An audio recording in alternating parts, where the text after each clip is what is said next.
పెసరపప్పు చక్రాలు ఇలా ఒకసారి ట్రై చేయండి. చాలా టేస్టీగా నోట్లో ఇట్టే కరిగిపోతాయి. కుక్కర్లో ఈజీగా చేసుకోవచ్చు.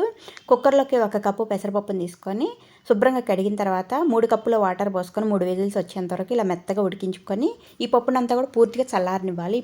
ఈ పప్పు చల్లారేలోపు ఒక వెడల్పుగా ఉన్న ప్లేట్ని తీసుకొని ఇందులోకి 1 కప్పు పెసరపప్పుకి 5 కప్పుల వరిపిండి, అదేనండి బియ్య పిండిని చొప్పున వేసుకొని టేస్ట్కి సరిపోయిన సాల్ట్, 1 టేబుల్ స్పూను వాము బాగా రబ్ చేసుకొని వేసుకొని 2 టేబుల్ స్పూన్లు నువ్వులు, 1 స్పూన్ కారము, 1 టేబుల్ స్పూను ఆయిల్ కానీ లేదా బటర్ కానీ బాగా వేడి చేసుకొని వేసుకొని ఇవన్నీ కూడా పిండిలో బాగా కలుపుకున్న తర్వాత పప్పు అంతా కూడా పూర్తిగా చల్లారిన తర్వాత ఇలా మెత్తగా మిక్సీ పట్టేసుకొని వరిపిండిలో వేసుకొని వాటర్ ఏమి యాడ్ చేయకుండా ఫస్ట్ ఇదంతా కూడా బాగా కలుపుకున్న తర్వాత ఇప్పుడు కొద్దిగా వాటర్ పోసుకుంటూ చపాతీ పిండిలాగా సాఫ్ట్గా కలుపుకొని పెట్టుకోవాలి. పిండి పైన మూత పెట్టేసుకొని చక్రాల గిద్దలకి ఇలాంటి హోల్స్ ఉన్న ప్లేట్ని పెట్టుకొని లోన కొద్దిగా ఆయిల్ అప్లై చేసి తగినంత పిండిని పెట్టేసి వేడి ఆయిల్లో ఇలా చక్రాలు ఒత్తుకొని 2 వైపులా కూడా ఫ్రై అయిన తర్వాత తీసేసుకోవాలి.